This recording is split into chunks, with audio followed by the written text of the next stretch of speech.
et je vous donne la parole. Voilà, merci. Vous pouvez y aller. Eh bien, merci, Monsieur Fournier. Je vais vous mettre ça en mode diaporama. Voilà, ça sera un peu plus grand. Voilà, c'est très bien comme ça, je pense. Alors, naturel et chimique, vous avez dit naturel, c'est évidemment en référence à ce que on entend un petit peu partout. Ah oui, mais c'est du chimique, c'est pas bon, mais ça c'est naturel, c'est bon, etc. Donc je vais m'amuser un peu aujourd'hui à vous donner des exemples plus ou moins sérieux, en tout cas des exemples réels que j'ai trouvés beaucoup sur Internet, hein, bien sûr. Et puis je vais être sérieux aussi parce que je vais essayer quand même de vous préciser ce qu'on appelle chimique, essayer de trouver ce qu'on peut vouloir dire par produit naturel. Et puis voilà, donner un certain nombre de définitions et de faire des mises au point là-dessus. Pour conclure, évidemment, puisque je suis chimiste, que tous les produits chimiques ne sont pas toxiques et que tous les produits naturels ne sont pas forcément bons à la santé. Mais ça, là, on peut me voler ma conclusion, elle est absolument évidente. Hein. Alors, j'ai commencé par chercher des exemples sur Internet, hein, bien sûr, où on parle de naturel. Alors, il y en a à foison, on en trouve tout un tas. J'en ai sélectionné quelques-uns, ça c'est pour démarrer un petit peu de manière amusante. Et je vous cite, donc les sites sont indiqués en général en bas, hein, pour que vous voyez que ce n'est pas des inventions de ma part. Celui-ci s'appelle Ma peau, mon âge et moi. Qu'est-ce qu'un ingrédient d'origine naturelle? Donc on on lit ce qu'ils disent, le naturel Quesaco, c'est le titre. Il n'y a pas de définition légale à ce jour en ce qui concerne ce qui est naturel. Ça commence très fort. Je ne vais pas pouvoir vous définir ce que c'est que le naturel. Le meilleur moyen de connaître la vraie nature du produit est de se pencher sur sa composition. Par exemple, la composition d'un soin pour les lèvres peut mettre en avant du beurre de karité, véritable ingrédient naturel, hein, alors que la composition intégrale, quand on regarde le détail des produits, mentionne un produit conservateur qui est une substance de synthèse. C'est merveilleux parce que le naturel Quesaco, vous voyez qu'on n'a absolument pas répondu à la question. On a affirmé que le beurre de karité était naturel. On n'a toujours pas dit ce que ça voulait dire. Le conservateur qui est une substance de synthèse, ça c'est un peu plus précis. On verra ce que ça veut dire. Donc, on voit ici naturel d'un côté, synthétique de l'autre. On aura à définir tout ça, si on y arrive, un petit peu plus tard. Alors, un autre site, jolie coquille, conseil pour un cosmétique, une cosmétique simple et naturelle. Question, qu'est-ce qu'un produit naturel? Réponse, normalement. Je vous laisse deviner ce que veut dire normalement. On définit comme naturel, on définit, oui, peut-être, comme naturel ce qu'on trouve pur dans la nature, comme les plantes ou l'argile. Donc une plante, c'est quelque chose de pur. Quel méli-mélo, enfin c'est invraisemblable tout ça. Cela dit, un produit revendiqué comme 100% naturel, mais non labellisé officiellement, ne dépend que de la bonne parole du fabricant. Ça, par contre, c'est du bon sens, bien sûr. Le petit encadré en bas à gauche qui vient du même site précise bien qu'un produit qui est naturel mais peut être nocif parce que s'il n'y a pas de contrôle mis en place, on ne peut pas savoir si le produit est bon ou pas bon. Donc, ce n'est pas trop stupide. Par contre, alors la définition de ce qu'on appelle pur, c'est quelque chose d'extraordinaire. Ça voudrait dire qu'il n'a pas été transformé, on le trouve pur dans la nature. Voilà, il y est, et on le prend comme il est, et on ne le transforme pas. Voilà, peut-être. Donc, on verra ça. Ça, je me réserve un petit peu pour la suite de préciser donc ces notions-là. Mamie Co, elle a plus d'un tour dans son tablier. Alors là, vous voyez clairement la dame, la jeune et la plus âgée, la maman et la fille, je ne sais pas qui, la mamie, évidemment, qui représente la tradition, etc. On a sous-entendu tout ce qui est traditionnel et bon à la santé, etc. Et ça parle du bicarbonate, on y reviendra, c'est un grand morceau de rigolade, le bicarbonate. Mamie Co utilise des matières premières naturelles, du calcaire et du sel de France, afin d'obtenir le plus pur des grains sans aucune toxicité, ni pour l'organisme, ni pour l'environnement. Alors, on analyse un petit peu ça. Le bicarbonate est fabriqué à partir de calcaire et de sel, oui, sel de France, s'il vous plaît, hein, c'est mieux. Et puisque le calcaire et le sel de France sont des matières premières naturelles, alors ça, c'est pas discutable, effectivement, on les trouve dans la nature telle qu'elle, eh bien, on obtiendra donc un produit pur, sans toxicité, extraordinaire. Naturel veut dire trouver pur dans la nature, puis transformer, et veut dire que ça donne des produits qui ne sont pas toxiques. J'ai fait un petit dessin pour vous expliquer ça. Je prends du calcaire au-dessus, naturel. Je mélange ça avec du sel naturel. Mélanger, on verra ce que ça veut dire également. C'est compliqué de faire la réaction. Et on obtient du bicarbonate qui est, comme par miracle, un produit pur. On ne sait pas pourquoi, c'est comme ça. Eh bien, tiens, là voilà la réalité. Hein. Alors voilà la réalité de la fabrication du bicarbonate de sodium, comme on devrait dire. Ne regardez pas tous les petits rectangles avec des flèches dans tous les sens. C'est un procédé de fabrication qui est assez complexe, qui est très complexe.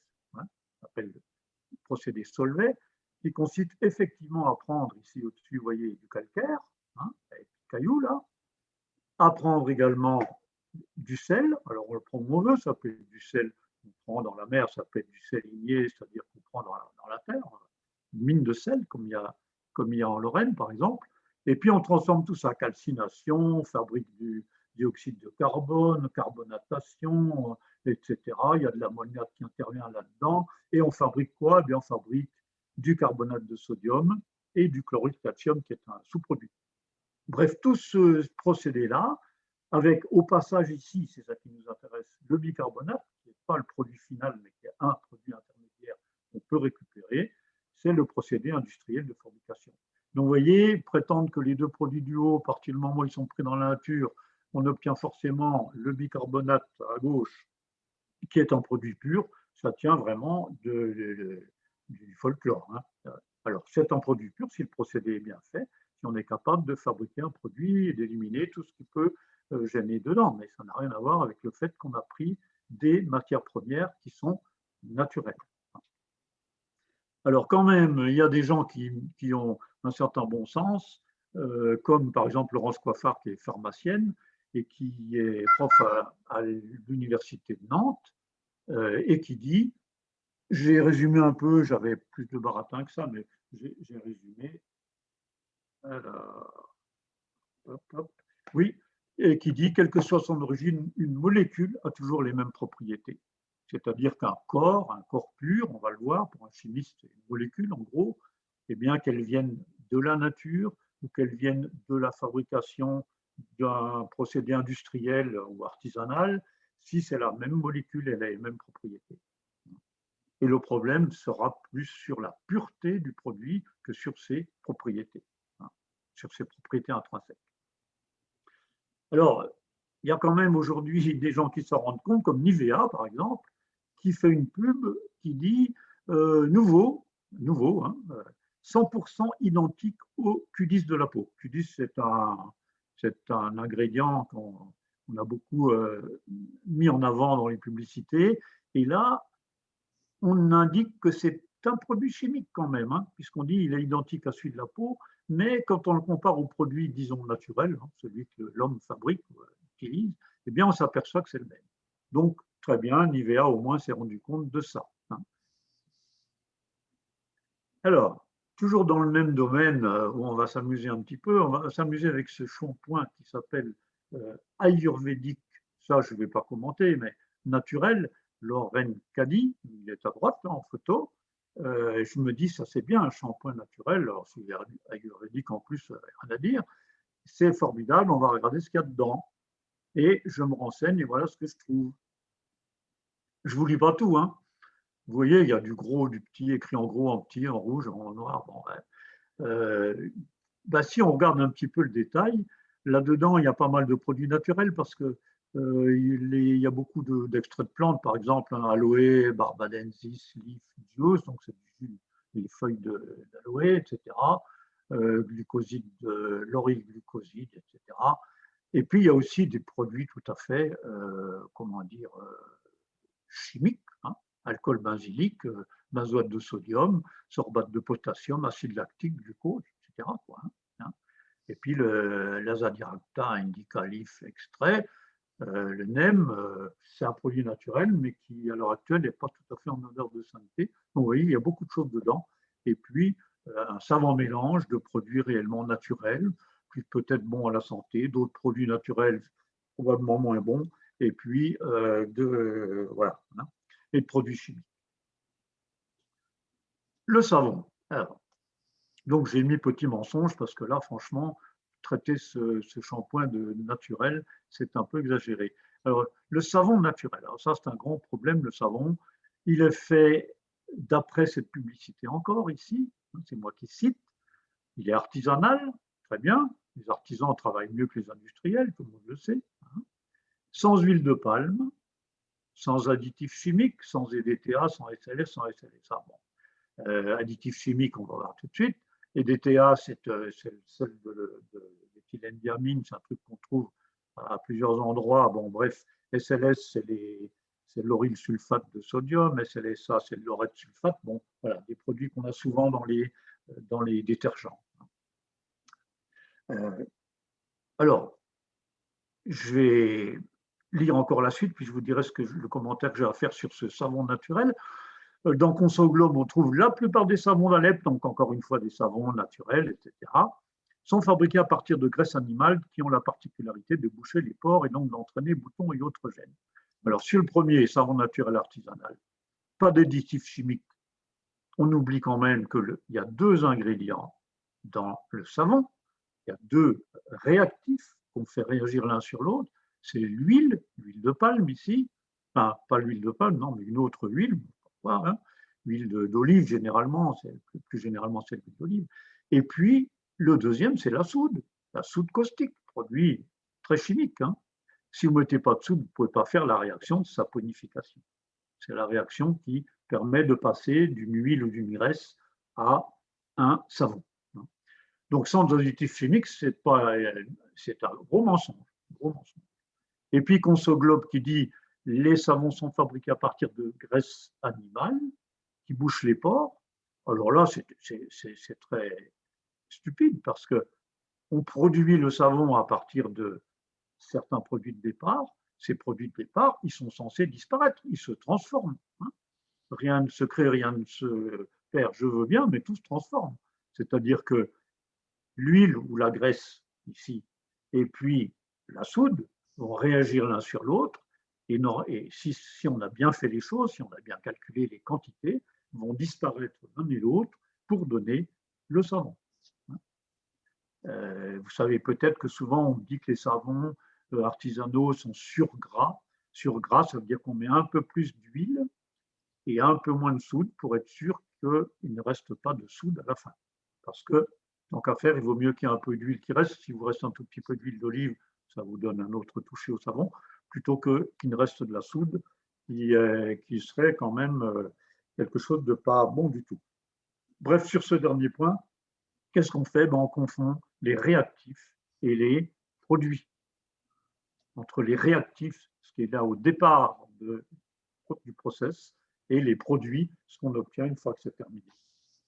Alors, sur le bicarbonate, on va y venir, c'est la même chose.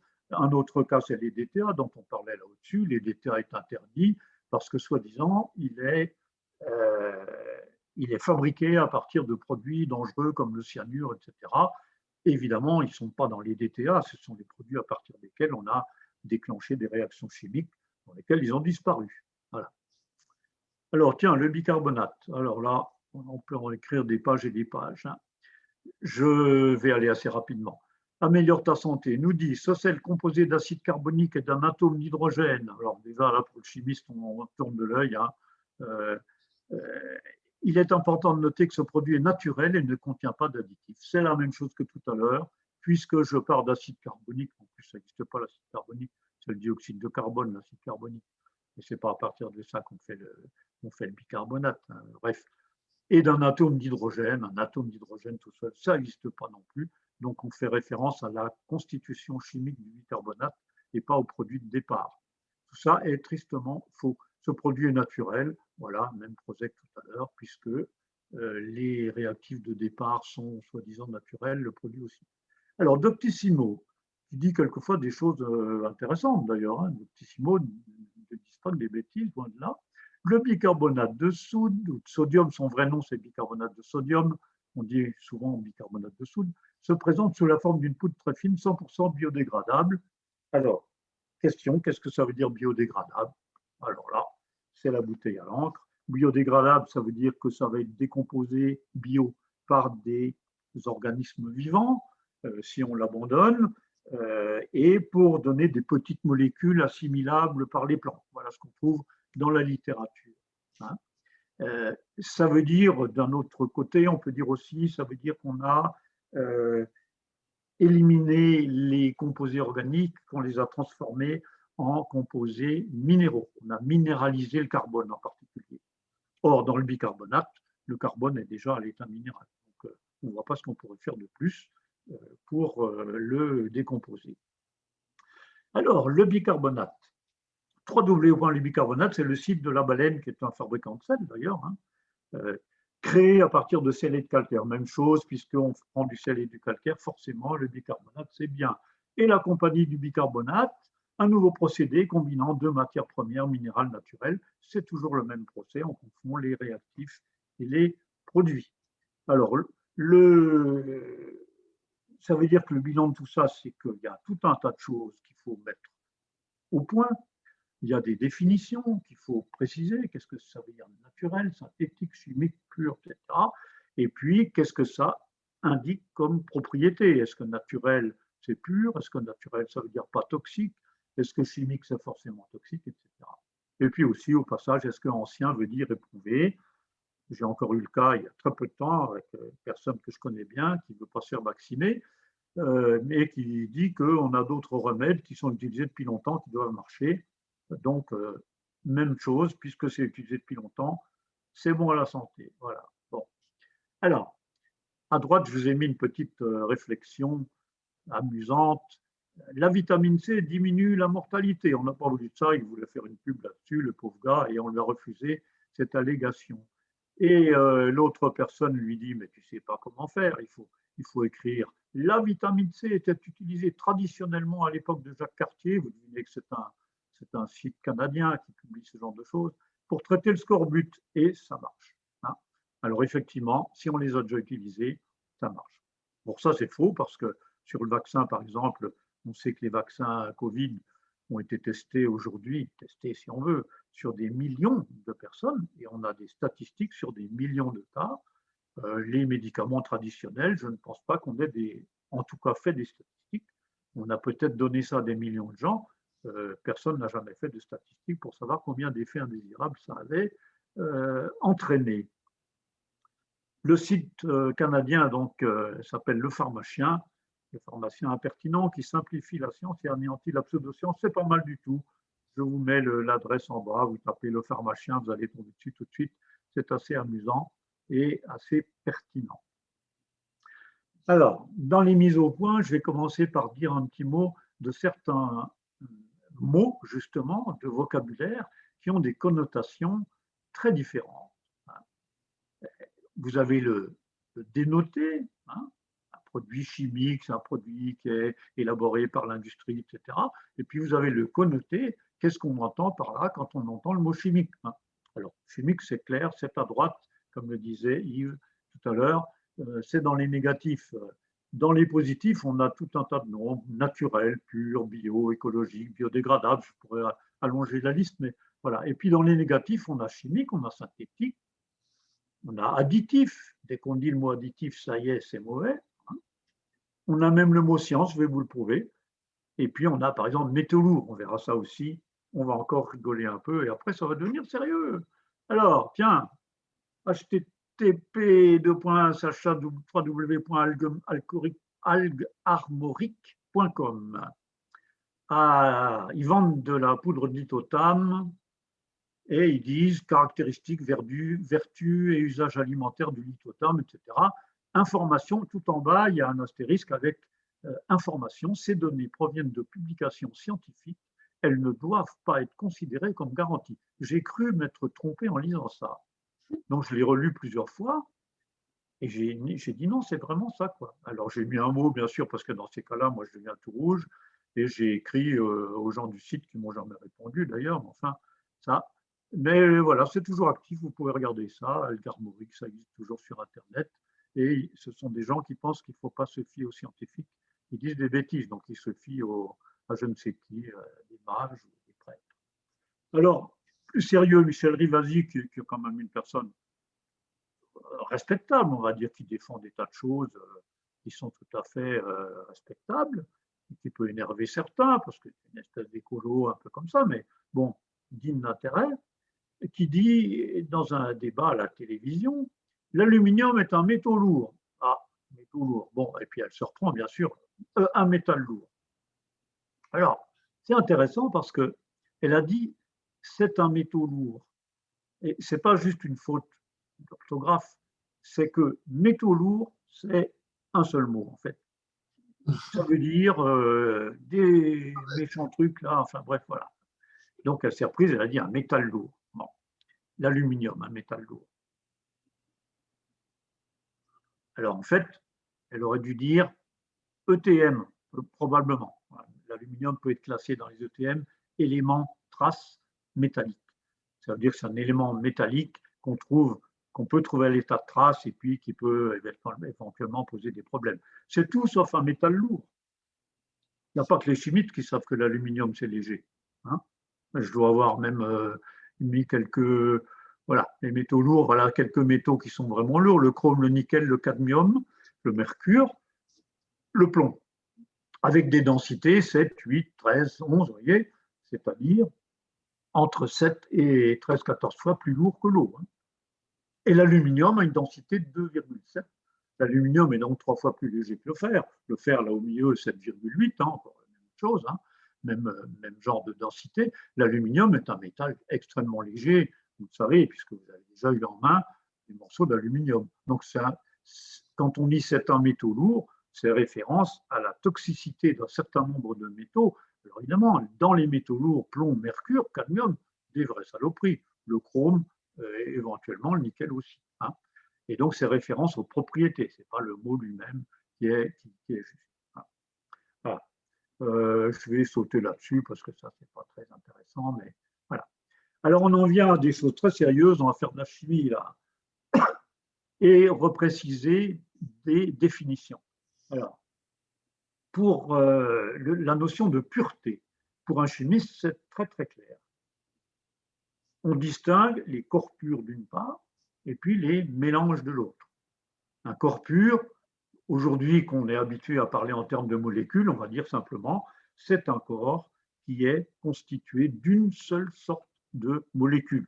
On devrait dire d'entité, je sais pas, ça peut être des ions, ça peut être des choses un peu différentes, mais en gros, voilà, une seule sorte de molécule. Autrement dit, dans les petits dessins que vous avez à droite ici, le premier, ce n'est pas un corps pur parce que je vois des petites boules rouges puis des petites boules vertes, hein, des petites molécules vertes et des petites molécules rouges. Par contre, le deuxième en est un, puisque toutes les molécules c'est ces petites boules ici rouges là, sont identiques. Et puis à droite, c'est également un corps pur, puisque là encore, les molécules, alors les molécules, c'est une boule verte, deux boules rouges, hein, mais chacune est identique à sa voisine. Autrement dit, il y a une seule espèce chimique présente, c'est un corps pur qu'on appelle composé, il y a des atomes différents, ça c'est du dioxyde de carbone visiblement, à la tête que ce qu'il fait, ça doit être du CO2, hein. Celui-ci, ça doit être de l'oxygène, et puis ici, ça doit être de l'air, avec un mélange de molécules d'oxygène en rouge et de molécules d'azote en vert. Alors, pour ceux qui douteraient, les couleurs sont des couleurs qui ne sont pas réelles, qui sont simplement admises par tout le monde. On dessine toujours les atomes d'oxygène en rouge, c'est comme ça. Ça ne veut pas dire que l'oxygène est rouge. Hein. Voilà, donc mélange pour l'air, corps pur pour l'oxygène, pour le dioxyde de carbone, etc. Cuivre, le sel, l'ADN est un corps pur. Dans le corps humain, toutes les molécules d'ADN, il y en a dans chaque cellule presque, donc il y en a des milliards, hein, eh bien elles sont toutes identiques entre elles, et l'ADN est donc un corps pur. Hein. Un mélange, donc c'est comme l'air, le vinaigre, le cosmétique, etc. Tout ça, c'est facile à comprendre. Donc, pour un chimiste, un corps pur, c'est un corps constitué d'un seul type de molécule, une seule substance. Voilà. Et justement, pardon, comment ça marche? Voilà. Le règlement européen qui gère les produits chimiques, qui s'appelle REACH, distingue ce qu'on appelle les substances. Substance, ça veut dire produit chimique, ça veut dire un corps pur. Hein. Et puis les mélanges. Mélanges, donc, mélanges qu'on appelle compound en anglais. Les Anglais disent pas souvent substance, ils disent plutôt chemical, hein, produit chimique, chemical, dont le nom de l'organisme qui gère tout ça, qui est ECHA, hein, European Chemical Agency, qui est quelque part là au-dessus dans les pays du Nord, là à Helsinki, et qui se charge d'évaluer toutes les substances plus ou moins toxiques que l'on utilise quotidiennement.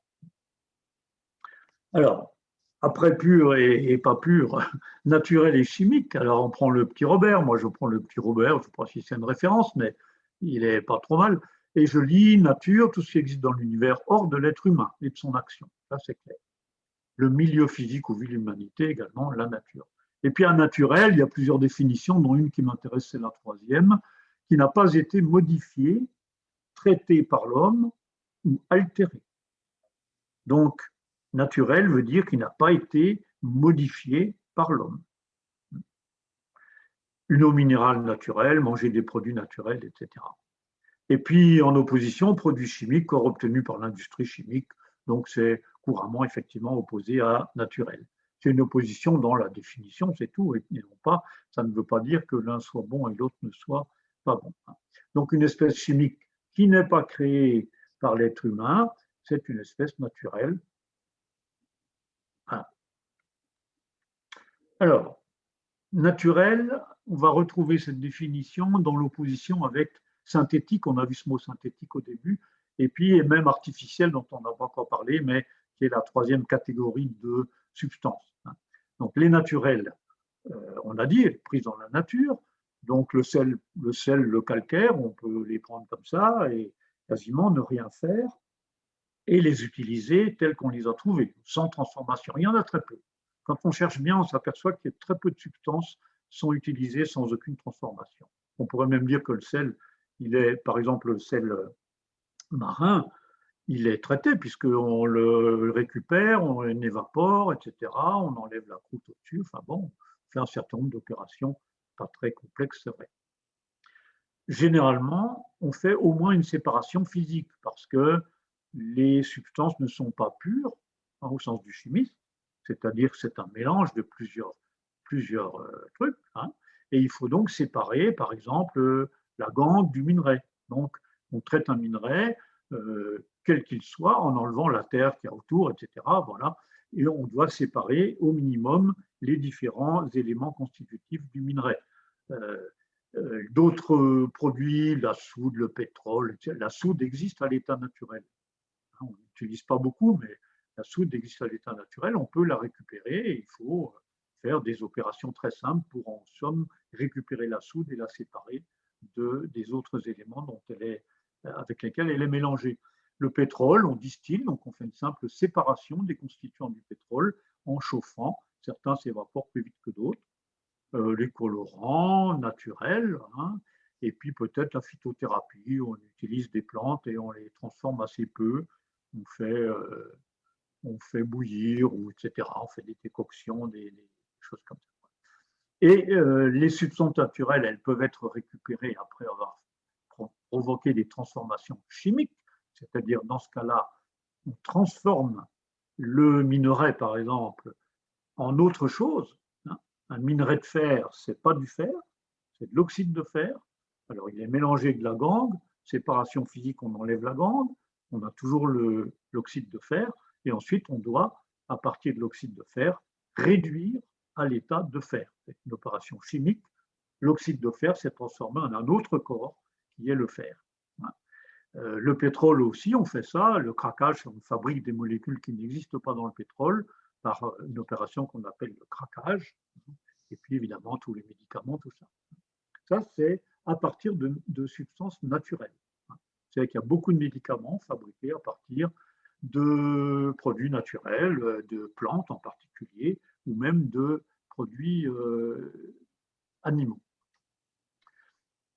À côté de ça, il y a les substances synthétiques. C'est-à-dire qu'on connaît des substances naturelles intéressantes, on a envie de les fabriquer en laboratoire ou dans l'industrie, on va donc copier la nature en fabriquant artificiellement, plutôt synthétiquement, on peut dire, le même produit que celui qui existe dans la nature. La soude de chez Solvay, c'est la même que celle que l'on trouve, on en trouve où? On en trouve en Égypte, je ne sais plus trop où. Enfin, il y a un certain nombre d'endroits où on peut trouver de la soude en Amérique du Sud, dans la nature. Celle de chez Solvay, quand on l'a fabriquée, c'est la même. Même molécule, même propriété. C'est une substance synthétique. Pas mal de colorants. On a trouvé des colorants naturels. On a essayé de savoir quelle était la molécule qui donnait la couleur et on les a copiés. Au 19e siècle en particulier, l'industrie des colorants s'est développée, ce qui a valu d'ailleurs que l'industrie des colorants naturels s'est cassée la figure, parce que c'était beaucoup moins cher de les fabriquer synthétiquement que de traiter la substance naturelle, et puis des médicaments aussi. Et puis, troisième catégorie, les substances artificielles. On invente une nouvelle molécule qui n'existe pas, qui n'a jamais existé dans la nature. La soude caustique, alors la différence entre soude, tout ça, soude Solvay, c'est le carbonate de sodium, et la soude caustique, c'est l'hydroxyde de sodium. Celui-là n'existe pas dans la nature, il est fabriqué dans une usine. Le savon, à ce que je sache, n'existe pas dans la nature. Il y a des trucs un petit peu qui ressemblent à du savon, mais en gros, on fabrique le savon en traitant par la soude donc les corps gras. Le PVC, c'est un truc qui n'existe pas. Tous les polymères qu'on connaît, généralement, ne ressemblent pas du tout à un produit naturel. Les colorants, des médicaments, tout un tas de produits, toute l'industrie actuelle qui sait fabriquer de nouvelles molécules.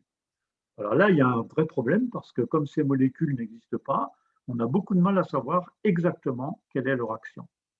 Effectivement, il y a quand même des produits naturels qu'on connaît depuis très longtemps et dont on connaît la toxicité.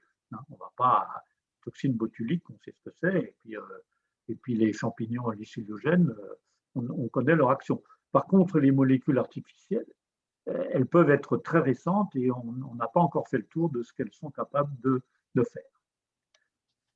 Un petit retour sur les fabrications, je vais aller un petit peu plus vite ici. La vanille, attention, si vous achetez de la vanille, vous avez tout un tas de qualités de vanille. La première, c'est l'extrait naturel, c'est celui qui coûte le plus cher, très cher. Et le deuxième, c'est l'arôme naturel de vanille, donc ça n'a rien à voir, en gros, sauf que c'est la même molécule, c'est de la vanilline. Mais elle est fabriquée à partir de lignine, la lignine du bois, qui est un truc analogue à la cellulose, du sucre de riz, de betterave, etc. Donc des sucres en gros. Et puis, on fait des fermentations, etc. Et on fabrique de la vanilline à partir de l'acide férulique qu'on obtient et par des champignons qui vont provoquer les transformations. Donc, c'est un produit qui n'a rien à voir avec l'extrait naturel de vanille. Mais a priori, c'est la même molécule, la vanilline. Et puis, l'arôme de vanille, qui est de la vanilline synthétique, souvent de l'éthylvanilline d'ailleurs, est encore moins cher et plus loin de du véritable extrait naturel de vanille.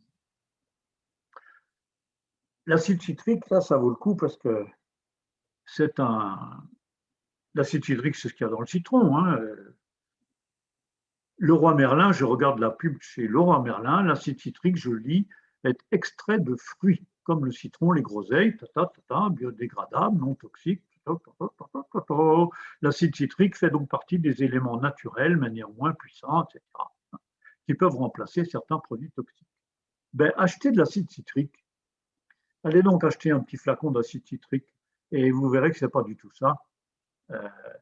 La réalité des choses, alors c'est vrai que cet acide citrique se trouve dans le citron, mais en fait, quand vous en achetez, il provient de l'industrie et on utilise des moisissures j'ai pris une photo à droite d'une tomate qui est complètement envahie de moisissures noires, d'aspergilles. On récupère cette moisissure et on va la cultiver sur un substrat. C'est du sucre en gros, hein, et on va fabriquer du sucre donc par oxydation. On va fabriquer de l'acide citrique par oxydation du sucre. Hein. On précipite un district de calcium, on retraite par l'acide sulfurique, bref, tout ça pour vous montrer que ça n'a rien de naturel. Hein. C'est vraiment une fabrication et une fabrication de type industriel qui donne l'acide citrique qu'on utilise nous. Le seul qui soit naturel, c'est celui qu'on trouve dans le citron. Vous pressez un citron, oui, là vous avez de l'acide citrique naturel. Toujours au propos de l'acide citrique, ça, il faut que je vous le dise parce que c'est pas possible de laisser passer ça. L'histoire du tract de Villejuif, qui est un tract qui est paru en 1976 et qui dénonce un certain nombre d'additifs alimentaires qui seraient mauvais à la santé, dont E330. Ah ouais, quand c'est dit comme ça, E330, c'est effectivement, c'est un drôle de nom. Hein. En fait, ça désigne l'acide citrique. Voilà. Et on retrouve, alors, en 2018, donc il n'y a pas longtemps, c'est-à-dire quand même presque 40 ans, ouais, 40 ans après, c'est ça, non 30, 75, 30, 40 ans après, oui, un député du Loiret qui va brandir dans une émission à la télé une liste d'additifs qu'il a trouvés, dans laquelle on voit que E102, E110, E220, E330 seraient toxiques cancérigènes. Alors on cherche ce que c'est. E102, E110, ok. C'est pas terrible. Bon. E220, oh, pas grand-chose à dire. Et puis quant à E330, rien à dire du tout. Risque, soupçon, et puis même pour E330, rien du tout. C'est l'acide citrique, hein, qui est tout sauf toxique. Hein. Et alors, quand je dis risque pour 1 et 2, regardons ce que c'est que le E102, c'est la tartrazine, un colorant qui est très utilisé, qui va peut-être être remplacé d'ailleurs maintenant par un autre, hein, un peu plus, qui est moins sujet à caution. Hein. Et on regarde en détail ce que dit Que Choisir, qui a fait un gros travail sur les additifs alimentaires, vous pouvez trouver sur Internet assez facilement, sur la tartrazine. Il est classé 4, ils ont un classement 1, 2, 3, 4, 1 c'est bon, 2, etc. Voilà. 3 et 4 c'est à éviter. Donc la tartrazine c'est à éviter. Elle est autorisée, hein, donc ça veut dire qu'elle n'est quand même pas si mauvaise que ça. Mais voilà, on a des doutes dessus. Et quand on lit le détail, on s'aperçoit que la pire des catégories, leur catégorie 4, ça correspond à ça, un additif concerné par une étude, voilà, qui suggère un lien possible entre la consommation de colorants, etc., et l'hyperactivité chez l'enfant. On va retrouver ça souvent dans les additifs, les effets secondaires qui sont soit des effets sur la peau, là, hein, et soit chez l'enfant, toujours. Hein. L'hyperactivité de l'enfant, on retrouve ça un peu partout. Et alors l'EFSA atténue un peu les conclusions. Un impact significatif sur des individus spécifiques sensibles aux additifs alimentaires en général ou aux colorants en particulier, oui. La tartrazine peut engendrer des réactions d'intolérance ou d'allergie. Bon, on est loin d'avoir un produit cancérigène qui vous met à plat et vous fait partir les pieds devant. Hein. Voilà. Peut avoir des effets indésirables sur l'activité et l'attention chez l'enfant. Voilà. Donc, il faut se renseigner quand même bien en détail, je trouve, avant de dire n'importe quoi. Voilà. Et même le bicarbonate naturel qui existe, hein, s'appelle Trona. Voilà ici un minerai.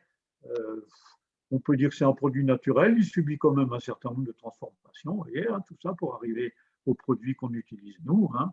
Je les ai identifiés, extraction, broyage, calcination, décantation, filtration, purification, cristallisation, évaporation, essorage, séchage et stockage. Donc, vous voyez, les produits naturels sont quand même relativement maltraités dans le processus de fabrication. Alors, là, cette partie-là, alors là, je vais aussi m'amuser un petit peu. Je regarde si je suis dans les temps en même temps. Hein. Hop. Voilà. Bon, à peu près. Je vais accélérer un peu. 15h10, ouais. Le naturel est-il bon pour l'homme? C'est une idée préconçue. Vous voyez que les 4 petites images que je vous ai mises là vous prouvent le contraire. Une mygale, une digitale, une grande digitale, là, qu'on trouve en abondance dans la forêt de Serre ou dans les Vosges, partout. Un petit peu d'arsenic, là, hein, et puis une bactérie qui peut être sympathique ou pas. Ça, c'est un Escherichia coli, c'est-à-dire une bactérie dont on en a plein dans le ventre, et puis de temps en temps, il y a des souches qui sont pas terribles à la santé. Enfin bref, c'est à la fois bonne et pas bonne, celle-là. Alors, il y a les animaux, des petites araignées. Hein.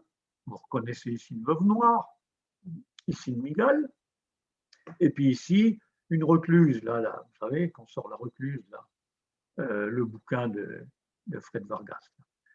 Alors, ça, c'est pas terrible. Alors, elles ont des effets différents d'ailleurs, hein, parce que la veuve noire, elle vous libère de l'acétylcholine, donc ça vous donne des problèmes sur les synapses, hein, ça coince les synapses, etc. L'amygale, c'est un peptide neurotoxique, donc pareil, hein, qui a un effet neurotoxique. La recluse, c'est un effet local, elle bouffe les tissus et détruit aussi les artères, les veines, ça vous fait une plaie qui est très très difficile à cicatriser, hein, et qui ne cicatrise pas d'habitude. Hein. Pour des petites bêtes qui font quelques millimètres de long, hein, 9 mm, celle-là, 50 mm, d'accord, pour l'amygale, qui est peut-être la moins dangereuse de toutes ici. Hein. Voilà. J'ai mis neurotoxique pour les primates surtout, parce qu'il y a des animaux qui ne risquent rien vis-à-vis des mygales. Vous voyez, donc déjà des petits exemples sympathiques. Oh, il y a le scolopendre, le scorpion, le cobra. Alors là, on a encore des peptides neurotoxiques. Alors, les synapses, c'est là où passe ce qu'on appelait dans le temps l'influx nerveux, qu'on appelle maintenant le potentiel d'action. Elle laisse passer, il y a une transmission chimique entre un neurone et le neurone suivant par l'intermédiaire de la synapse. Si vous bloquez la synapse, vous fermez la porte et vous pouvez avoir un tas de problèmes, ici par exemple paralysie ou défaillance cardiaque évidemment, puisque votre potentiel d'action ne passe plus dans les nerfs. Les toxines animales, il y en a encore, avec ces magnifiques petites grenouilles d'Amérique du Sud qui s'appellent dendrobates, hein, verte, bleue, grise, jaune, il y en a de toutes les couleurs. Hein. La plus terrible, c'est la Phyllobates terribilis en Colombie. Vous voyez. Elles ne sont pas grandes non plus, hein, quelques centimètres de long, c'est des toutes petites grenouilles et qui vont vous filer des alcaloïdes qui sont très peu sympathiques. Le plus connu, c'est celui dont j'ai mis la formule, je ne vous demande pas de la retenir par cœur, on ne fera pas faire d'interro, hein, la batrachotoxine. Elle est utilisée également comme médicament. Comme toujours, on a souvent les deux aspects, l'aspect toxicité et l'aspect médicamenteux. Relâchement musculaire, ça peut être quelque chose de nécessaire à provoquer, donc c'est un médicament, et puis ça peut être aussi quelque chose de très dangereux. Ouverture des canaux sodiques, ça veut dire qu'on bloque en fait on bloque les synapses, le relâchement des synapses. Donc on peut arriver à bloquer le cœur en somme, hein. On peut arriver à ce que le cœur ne fonctionne plus du tout. Bon, encore deux, allez, la mouche espagnole, Cantaride, et le méloé violet, qui tous les deux sont tout à fait désagréables, mais ça dépend. Hein. Si je prends par exemple l'histoire de la mouche espagnole, la Cantaride, elle va produire de la cantaridine. Mais le méloé, c'est à peu près la même substance. Ça ressemble à de la strychnine, donc c'est encore une molécule qu'on va retrouver tout à l'heure là, qui a des effets positifs. On fait des emplâtres vésicants avec, qui a soi-disant un aspect dopant, donc pourquoi pas, un aspect même aphrodisiaque. C'était très à la mode au 19e siècle, la cantaridine. Quelques histoires célèbres, hein, et puis quelques auteurs, par exemple, on a quelques romancier célèbre qui s'avalait de ça. Hein. Par contre, ça peut. Alors, aphrodisiaque, oui, je ne sais pas trop si c'est vrai ou pas. Si, ça provoque, paraît-il. Enfin, bref. Et puis, par contre, des problèmes rénaux sérieux. Et donc, voilà, encore des produits qui sont pas très sympathiques. D'ailleurs, c'est des substances qu'utilisent ces bestioles pour se défendre, bien sûr. Hein. Bien sûr. Donc voilà, du côté animal, c'est pas terrible. On en trouve tout un tas qui nous veulent du mal. Donc, on peut multiplier les exemples. Alors peut-être c'est parce que c'est des animaux. Alors peut-être qu'en passant aux végétaux, ils seront moins méchants et qu'on va trouver des choses sympathiques. Alors, j'ai oublié le varan de Komodo, le voilà. Celui-ci non plus, il ne vous veut pas de bien forcément.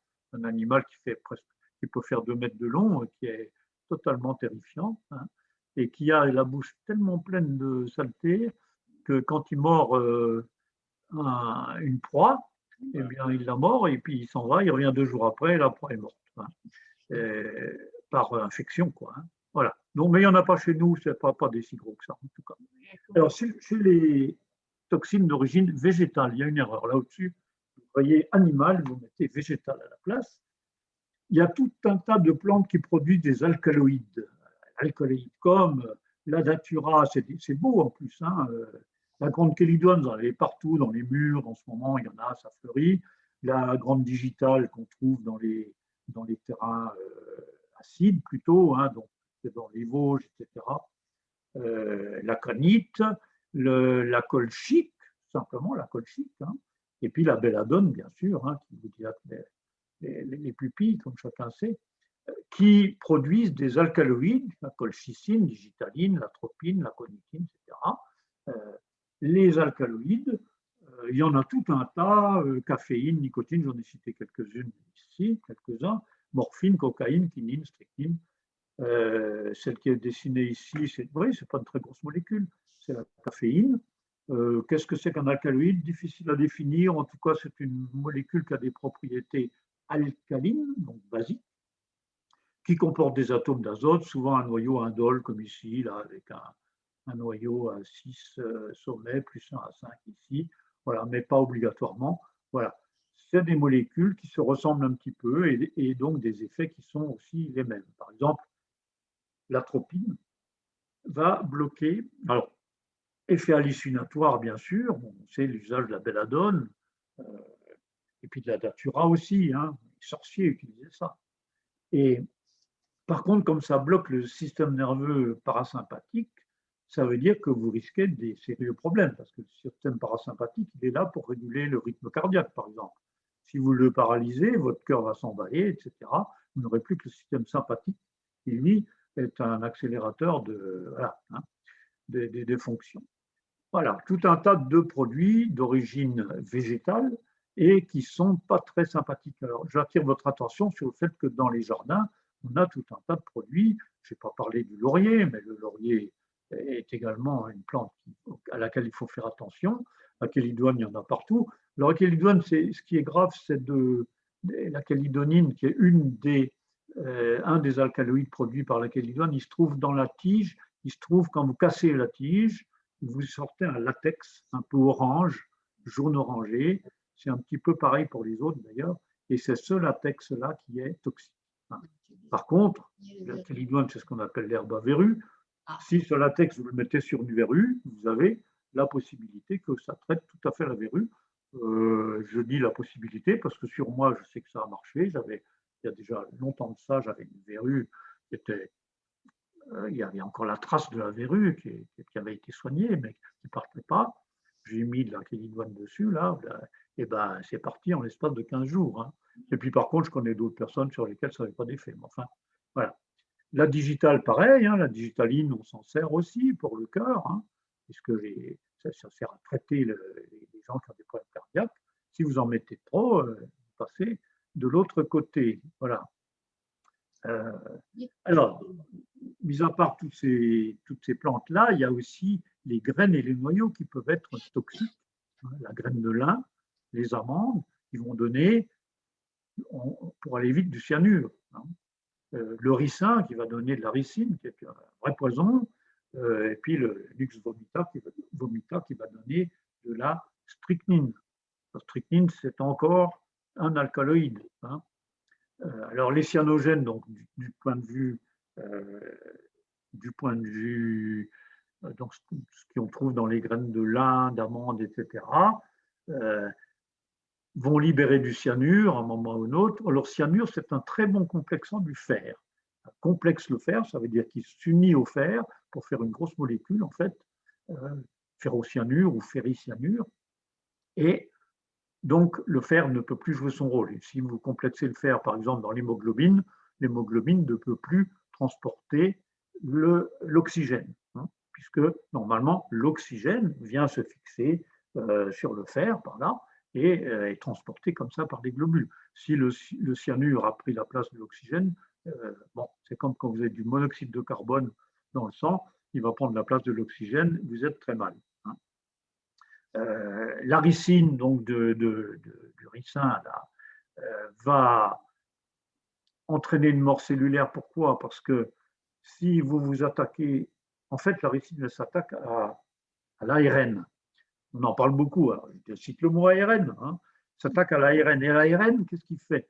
Eh bien, l'ARN, il va aller commander la production de protéines. Et si vous inhibez, si vous attaquez l'ARN, si vous le modifiez, eh bien, les protéines ne seront plus synthétisées. À ce moment-là, évidemment, c'est la mort cellulaire. Et puis la strychnine, voilà, est utilisée en dopage. J'ai des exemples, tiens, je peux vous les citer, ceux-là, c'est intéressant. La strychnine. On connaît la strychnine en pensant que c'est forcément quelque chose de toxique, mais on a, ça va donner une hyperactivité, en particulier musculaire, donc dans le dopage impeccable. 1904, c'est vieux le dopage. Hein. Jeux olympiques de Saint-Louis, le vainqueur du marathon, Thomas X, dopé avec un mélange de strychnine, blanc d'œuf cru et brandy. Vous voyez, il faisait un mélange savant de blanc d'œuf, de brandy et de strychnine. Il a failli en mourir. Bon, il n'est pas mort, tant mieux pour lui. Hein. 1908, donc les Jeux olympiques suivants, Jeux de Londres, Dorando Pietri mène le marathon, donc il est en tête, et il s'écroule dans les derniers mètres. On le porte jusqu'à la ligne d'arrivée et il sera disqualifié pour aide étrangère. Alors, est-ce que l'aide étrangère, c'est les gens qui l'ont porté jusqu'à la ligne d'arrivée ou c'est la strychnine? On ne saura jamais. Et alors, beaucoup plus proche de nous, 2016, les Jeux de Rio, un haltérophile médaillé de bronze, kirghize, je ne sais plus son nom, qui a été contrôlé positif à la strychnine et exclu. Alors, donc, je ne dis pas sur les détails de fonctionnement de la strychnine, mais c'est également un produit tout à fait naturel.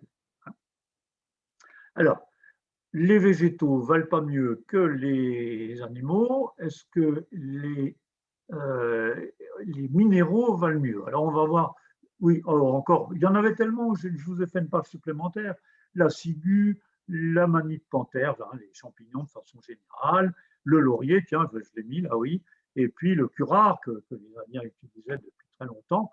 Voilà, on a un nombre de produits qui est absolument extraordinaire et pratiquement tous peuvent servir également de médicaments. Le curare, par exemple, sert encore aujourd'hui, je crois, en anesthésie. Donc, voilà, c'est la dose qui fait le poison, comme disait Paracelse. Hein. Et puis, qu'est-ce que j'ai mis en bas? Le tabac, l'encens, les huiles essentielles. Voilà, tout un tas de choses sur lesquelles on pourrait discuter.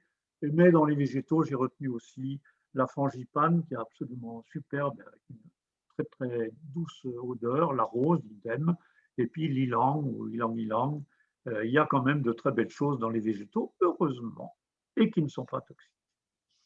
Alors, dans les minéraux, je vais passer quelques minéraux en revue bien connus, l'arsenic, bien sûr. Et vous voyez que c'est un peu comme les végétaux, dans le fond.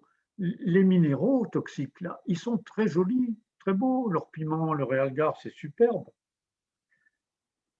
On les utilisait comme pigments, bien sûr, parce qu'une fois que c'est broyé, ça vous donne des belles couleurs. Et puis, on s'est aperçu que c'était toxique, que ça contenait de l'arsenic. Bon, un pigment de peinture, vous faites une peinture, vous n'allez pas la lécher, mais enfin, voilà. Le minerai d'arsenic, je l'ai mis ici, c'est le mispickel. Hein.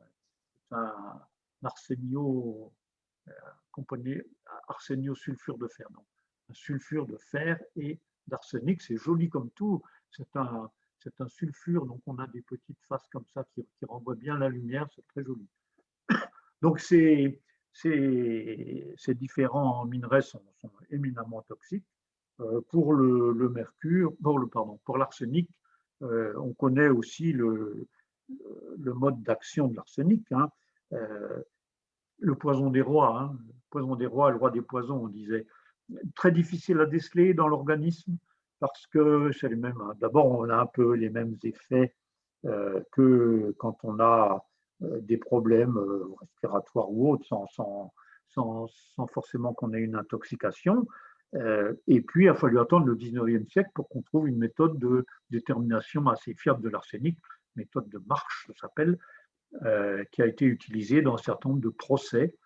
On verra peut-être ça si on parle de police scientifique l'an prochain. On reviendra sur un certain nombre de choses comme ça. Alors, l'arsenic, c'est simple. Il remplace le phosphore dans l'ATP. L'ATP, adénosine triphosphate, c'est ce qui est le moteur, c'est ce qui va récupérer l'énergie au moment de la respiration, l'étape finale de la respiration, quand on transforme, par exemple, le sucre, puisque généralement on parle du sucre, c'est le plus simple. Le sucre, on commence par le couper en morceaux, et puis on va récupérer des plus petites molécules que le sucre. Il y a 6 carbones dans le sucre. On récupère des petites molécules avec 3 carbones, qui s'appellent pyruvate, qui s'appelle lactate. Et puis ensuite, il y a une deuxième étape qui se passe à l'intérieur des cellules, etc., des mitochondries même, qui consiste à continuer de décomposer ce pyruvate, par exemple, pour finir par faire du gaz carbonique et de l'eau, hein, puisque on rejette le gaz carbonique et l'eau par la bouche. C'est le produit ultime de la combustion donc, du sucre. Et l'arsenic, lui, il va bloquer la deuxième étape, c'est-à-dire qu'on va s'arrêter au stade pyruvate lactate. Et ça va provoquer des problèmes très graves parce que ces produits vont s'accumuler. Et s'ils s'accumulent, par exemple, dans le cerveau, eh bien, vous allez avoir des problèmes, troubles neurologiques, bien sûr, et puis également, derrière, la mort. Hein. Voilà, donc l'arsenic. Oui, il est soupçonné d'être perturbateur endocrinien aussi. Voilà. Puis le mercure, bien sûr, on connaît bien aussi le mercure et les problèmes qu'il peut provoquer. C'est également très beau, le mercure métallique, c'est beau comme tout. Et puis, c'est des gouttes, hein, c'est liquide. Là, ce que vous voyez, ce sont des gouttes plus ou moins étalées. Et puis, à droite, cinabre, qui est le minerai essentiel de mercure, sulfure de mercure, un pigment rouge très, très beau, qu'on broie et qu'on peut utiliser également comme pigment. Hein. Pas mal de choses, action sur le cerveau, sur les rats. Bon, donc un produit éminemment toxique, ça dépend comment le mercure se présente. Hein. Le mercure sous forme d'ion mercure est très toxique sous forme de méthylmercure, c'est-à-dire dérivé organique et sous forme de vapeur. Hein. C'est les 3 états les plus dangereux du mercure. Mercure métallique est moins dangereux, mais quand vous l'avalez, il risque de se transformer, bien sûr. Hein. J'en cite encore 4 autres qui sont des vrais saletés. La galène, sulfure de plomb, tout bête. Hein. Et la stibine, qui est le sulfure d'antimoine. Vous voyez que c'est beau, c'est des beaux minerais, ça. Alors, vous allez me dire, on n'en mange pas tous les jours, mais c'est des minerais qui sont dangereux. Hein. La torbénite, qui est probablement le plus dangereux des 4 que je vous ai mis ici, sulfate de cuivre et d'uranium. Et puis même, je vous ai ajouté l'amiante. L'amiante est un produit éminemment naturel, un silicate de magnésium. Aujourd'hui, on sait qu'il provoque des troubles certains du point de vue mécanique, hein, du point de vue des fibres d'amiante qui peuvent aller provoquer des problèmes, en particulier dans les poumons. Alors, puis j'ai mis en bas l'aluminium. Ben oui, on dit toujours du mal de l'aluminium. On est revenu un peu là-dessus. Hein. À l'heure actuelle, on sait qu'une accumulation d'aluminium n'est pas forcément la cause d'une maladie, comme par exemple la maladie d'Alzheimer. Hein. On a cru longtemps, en faisant des corrélations, qui en plus n'ont pas été toujours vérifiées, que c'était l'aluminium qui était la cause. Bon, apparemment, l'aluminium est quelquefois une conséquence de l'accumulation. Hein. Il y en a dans l'argile, il y en a dans le mica, donc les gens qui ne veulent pas d'aluminium mais qui se font des emplâtres d'argile sur la figure, il faut qu'ils réfléchissent un peu à ce qu'ils font. Ah, le dernier, la kryptonite, bien sûr. Hein. Alors elle, on risque pas grand-chose. La forme la plus classique, elle est verte. La forme la plus dangereuse, elle est rouge. Verte, rouge, bleue et dorée. On a tout un tas de sortes. Hein. Mortelles, il y a des radiations, etc. Mais nous, on ne risque rien, ça ne touche que les kryptoniens, c'est-à-dire, il n'y en a qu'un en fait qui est visé par ça, c'est Superman, vous avez compris. Hein. Un petit mot sur des substances qu'on a dans l'alimentation, par exemple dans les solanacées, c'est-à-dire les pommes de terre, comme vous voyez là, mais aussi éventuellement les tomates, ces choses-là, hein, il y a de la solanine dedans. Pareil, qui peut être responsable de troubles, etc., de perturbations de l'activité nerveuse. L'acide oxalique, qui est ce qui donne le petit goût à l'oseille. Hein. Oxalique, ça vient de oxalus, qui veut dire oseille, qui peut créer, alors évidemment en quantité importante, des crises de spasmes, etc. Et puis de l'hypocalcémie, parce que l'acide oxalique, les oxalates, ça, pour utiliser un mot que j'ai utilisé tout à l'heure, les oxalates, ça va réagir avec le calcium, ça va, comment dire, je ne sais plus, bon, former l'oxalate de calcium, et donc vous aurez des problèmes pour fixer le calcium. Nocif, bon, j'ai noté ça, je ne vais pas commenter dans le règlement européen, là. Et puis des pesticides naturels, quand même, il y en a plein. Il y en a plein qui sont des modes de défense des plantes. Hein, l'azidiraktine, dont j'ai cité tout à l'heure, l'acide caféique, qu'on trouve un peu partout, le limonène, l'acétate de benzyle, l'acrylate d'éthyle, l'hydroquinone, le furfural, etc., se trouvent dans un certain nombre de fruits en particulier. Et ce qui fait dire à certains, je n'ai pas vérifié, j'ai mis ça en bas, mais je n'ose pas jurer que c'est vrai, que 99,99% des pesticides absorbés dans l'alimentation seraient d'origine naturelle.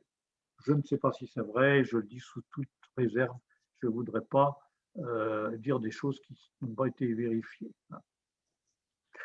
Même en bio, il y a aussi des substances qui sont toxiques. Par exemple, la bouillie bordelaise a été très longtemps utilisée, aujourd'hui on ne l'utilise plus. Hein, et les sulfates de cuivre et les sulfates de magnésium mélangés, tout ça sous forme de bouillie. Bon, c'est efficace, mais ce sont des produits qui sont aujourd'hui interdits, je crois, bouillie interdit. Et puis la poudre de rothénone aussi, j'ai moi-même utilisé la poudre de rothénone il y a bien longtemps, très content d'avoir trouvé un insecticide naturel. Hein. Et puis en fait, on s'est aperçu depuis qu'il était toxique pour les poissons, pour les insectes, etc. Qu'il avait peut-être un rôle dans la maladie de Parkinson. Enfin, pareil, hein, c'est des choses qu'il faut vérifier, et qui est interdite depuis une dizaine d'années, mais qui est toujours utilisée en bio. Alors sûrement parce que c'est quelque chose de naturel. Pourquoi c'est autorisé, je n'en sais rien du tout, mais ça va être interdit. De toute façon, si ça l'est encore autorisé, ça finira par être interdit aussi. Le pyrètre, alors je cite à nouveau quelque chose que j'ai trouvé sur un site internet. Il existe une assez grande variété d'insecticides contre la punaise de lit et ils sont tous d'une efficacité variable. Ouais. Pour des raisons à la fois écologiques et liées à votre santé, je vais vous présenter ici un insecticide répulsif 100% naturel, le pyrètre. Donc vous voyez l'idée, puisque c'est naturel, ça ne peut pas vous faire de mal. Bon, eh ben, le pyrètre, non, c'est pas bon non plus. Et l'huile de neem, en plus, qui est aujourd'hui très discutée, je ne crois pas qu'elle soit encore interdite en bio, mais ça viendra aussi. Là, c'est un peu un paradoxe, mais en bio, on a des substances qui sont interdites en agriculture traditionnelle, mais qui sont autorisées en agriculture biologique. C'est tout à fait surprenant, c'est comme ça. Alors, pour terminer, je voudrais un petit peu, en guise de conclusion, hein, citer un certain nombre d'aphorismes. Je résume un petit peu et puis vous dire ce que j'en pense. Premièrement, les substances naturelles sont pures, donc bonnes. On a vu ce que ça voulait dire pur, c'est un terme qui ne s'applique absolument pas aux substances naturelles a priori. Elles sont naturelles, elles ne sont pas pures. Pures donc bonnes, ça non plus, ce n'est pas du tout automatique. Je prends comme exemple le talc. Beaucoup discuté sur le talc. Alors, une émission à la quotidienne, c'était en 2008, c'est là que j'avais commencé à m'intéresser à à cette conférence-là, en fait. Hein. Et donc, je vois une émission, 16 juillet 2008, le talc est-il dangereux pour la santé? Ah, intéressant, donc je regarde. Et je résume vraiment très rapidement la réponse qui a été donnée au cours de cette émission. On identifie les risques suivants. Présence possible de plomb, d'aluminium, de nickel, d'amiante. Alors, il n'y a aucun doute que le plomb, le nickel, l'amiante, c'est pas bon.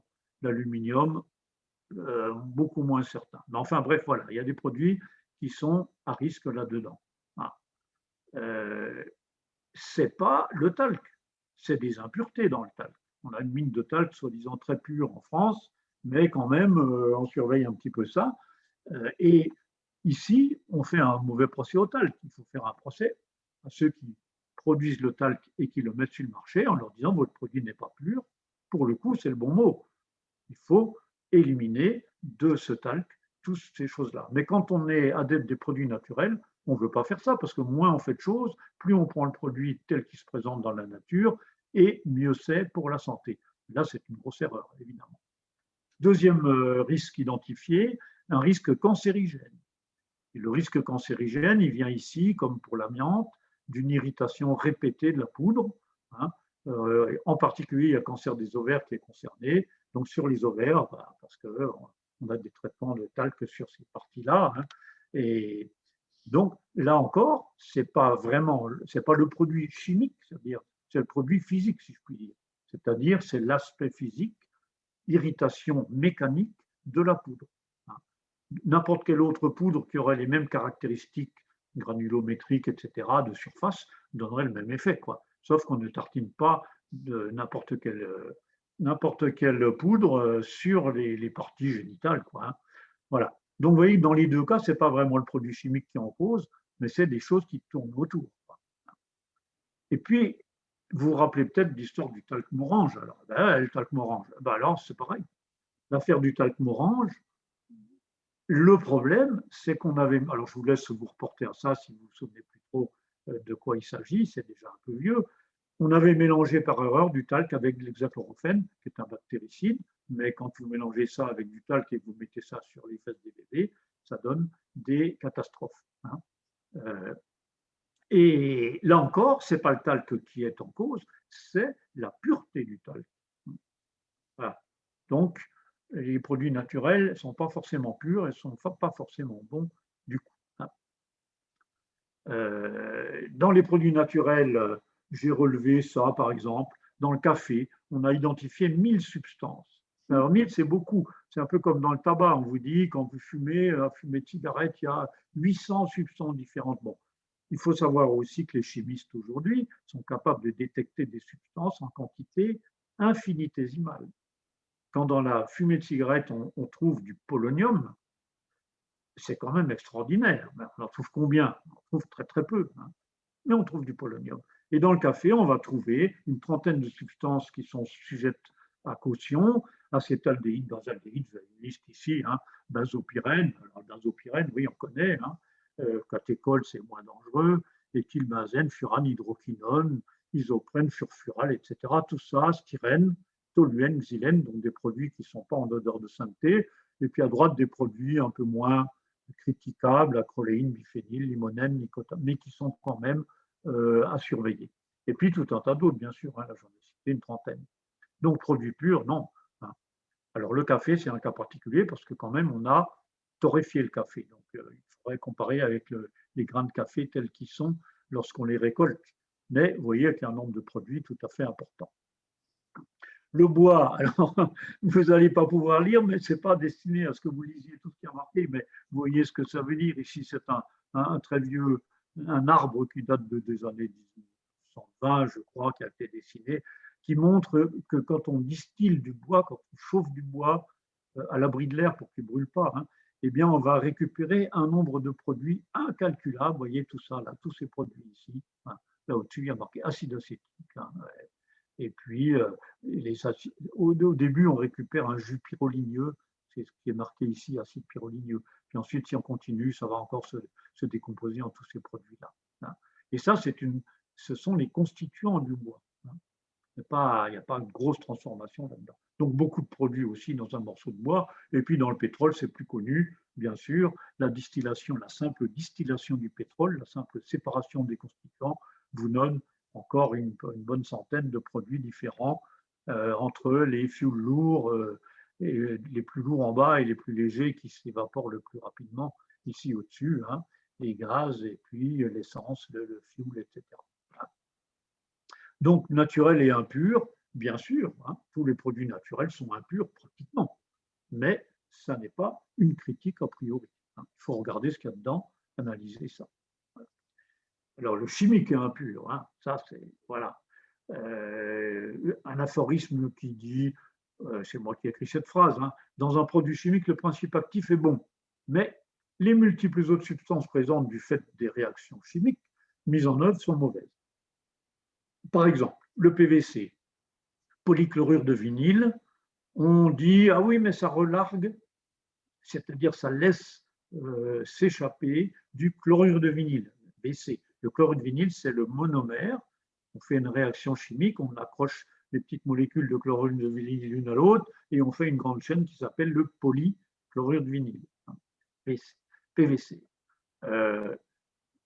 Qui a vérifié ça? Combien on en relargue? J'en sais rien. Très difficile de trouver des trucs là-dessus. Par contre, les tétines de bébé, ça relargue. Il y a des phtalates dans les tétines. Pourquoi? Parce qu'il faut que ça soit bien souple. Il faut que le bébé puisse téter. Quoique un bébé qui tète, ça a une force incroyable, mais il faut qu'il y ait une souplesse, bien sûr, hein, pour pouvoir téter. Et donc, on ajoute au PVC des phtalates, qui sont des composants qui vont lui donner à ce PVC plus de souplesse. Le PVC, normalement, il est rigide. Un tuyau, c'est rigide. Donc, on met des phtalates dedans pour l'assouplir. Et on a dit, oui, mais alors quand le bébé est tête, les phtalates, ils passent dans la salive. La salive va récupérer ces phtalates, etc. Alors là, j'ai une expérience quasi personnelle là-dessus, c'est qu'on a envoyé en stage, il y a déjà quelques années, un étudiant de l'IUT de chimie, donc, et il était en stage à Hambourg, et dans une grosse boîte qui fait beaucoup de chimie analytique, etc. Et on a essayé de voir si c'était vrai. Donc, on lui a fabriqué un bébé artificiel qui tète la tétine, et puis on a essayé d'analyser, ils n'ont jamais trouvé le moindre phthalate dans le produit de cette salive artificielle qu'on avait mise en jeu là. Hein. Les biberons relarguent-ils du bisphénol A? Alors pareil, le bisphénol A est un composé qu'on met dans le plastique aussi, bref, et on a accusé les biberons de relarguer du bisphénol A, que les bébés avalaient ça, etc. Ça n'a jamais été vérifié. Et en plus, le bisphénol A qui est traité de perturbateur endocrinien, là encore, c'est la bouteille à l'encre. Je ne dis pas que ce n'est pas vrai, je dis que c'est très difficile d'avoir des preuves là-dessus et d'en trouver. Et j'en crois ça sans jamais avoir vu la moindre preuve, ce qui ne veut pas dire qu'elle n'existe pas, parce que ce n'est pas vrai, hein, mais essayez de trouver des preuves là-dessus, vous allez voir, c'est très difficile. Alors, puisque le chimique est réputé impur, moi je pose juste une question, le savon, ça se fait industriellement à chaud. Donc on prend de la soude, on prend des huiles, des graisses, etc. On fait réagir, on chauffe, parce que quand on chauffe, les réactions sont toujours plus rapides. Et en l'espace d'une demi-heure, on a réalisé la réaction qui donne le savon. Et puis ensuite, on fait un relargage avec de l'eau salée, etc., pour éliminer l'excès de soude. Il y a tout un travail industriellement pour obtenir le savon pur, si je puis dire. Quand on fait du savon artisanalement, j'ai vu faire ça d'ailleurs, là, du côté de Dole, par un type très sympa, hein, il fait du savon, il le fait à froid, on ne chauffe pas. Je ne sais pas pourquoi il ne faut pas chauffer, mais on ne chauffe pas. Voilà. Peut-être parce qu'on n'a pas de moyen de chauffer correctement, je ne sais pas, mais bref. La réaction est donc beaucoup plus lente. On dit d'ailleurs que le savon, il faut le laisser reposer plusieurs mois avant de l'utiliser. Et le risque, c'est que la soude qui est dans le savon, on ne contrôle jamais s'il en reste ou pas. Comme on en met un peu moins que ce qu'il faut, on estime qu'elle a été consommée complètement, c'est-à-dire qu'on estime que la réaction a été complète, aussi complète que possible. On n'en sait pas grand-chose. Les plus sérieux mesurent le pH derrière pour voir si c'est alcalin ou pas, etc. Mais dire c'est dans le domaine des contrôles, on est ici dans un domaine où il n'y a pas grand-chose de fait. Alors, voilà, ça sera un peu la conclusion, naturelle ou chimique. L'origine des produits, c'est forcément la nature. D'où voulez-vous que ça vienne ailleurs? J'ai lu dans une thèse d'un étudiant en pharmacie que l'iode était un produit qu'il fallait se procurer par l'alimentation car le corps n'en produisait pas. Alors c'est un contresens total parce que l'iode, comment voulez-vous qu'on produise de l'iode? Où est-ce qu'on voulait qu'on la fabrique? On va aller dans un accélérateur de particules, fabriquer l'iode à partir d'un autre atome. Enfin, ça n'a pas de sens. On a de l'iode qui nous provient de l'extérieur, comme tout notre corps humain est construit à partir de produits qu'on a pris à l'extérieur, on va dire dans la nature, c'est-à-dire dans tout ce qui est extérieur à l'homme. C'est plus qu'évident. Alors, les substances naturelles, donc, qui servent toutes, quelles qu'elles soient, quel que soit le mode d'obtention d'un produit, c'est toujours des substances naturelles qui sont prises au départ. Ça peut être pur ou pas pur, ça peut être transformé ou pas transformé, ça peut être bon pour la santé, ça peut être pas bon pour la santé, tout est possible. Et pour les substances que fabrique l'industrie chimique, c'est exactement la même chose. On a des produits qui peuvent être plus ou moins purs, on a vu, qui peuvent être toxiques, qui peuvent être bons à la santé. Donc, pour moi, c'est simple. Je reviens là à ce qui a été dit au début. Une molécule, quelle que soit son origine, a les mêmes propriétés. Alors, il y a un petit X sur les substances artificielles parce qu'on manque de recul. Donc là, effectivement, on peut se dire que peut-être on découvrira des choses sur le long terme qu'on ne connaît pas aujourd'hui. Le petit dessin du pharmacien, je veux traiter mon diabète de façon naturelle, pas avec du chimique. Voilà, qui n'a pas entendu ça? Et la réponse du pharmacien, c'est, je reformule, vous voulez traiter une maladie grave avec des produits dont on ne connaît pas la composition, la qualité, l'efficacité et les risques, mais qui ont des petites feuilles vertes sur la bouteille, c'est ça? Voilà, c'est exactement le problème qui se pose. Et quand même, les produits chimiques, on peut dire qu'ils sont plus soumis à des réglementations que les produits naturels. Et ça, c'est peut-être quand même un peu une garantie. Et c'est un risque qu'on prend quand on prend des produits naturels, qu'il n'y ait pas eu vraiment beaucoup de contrôle dessus.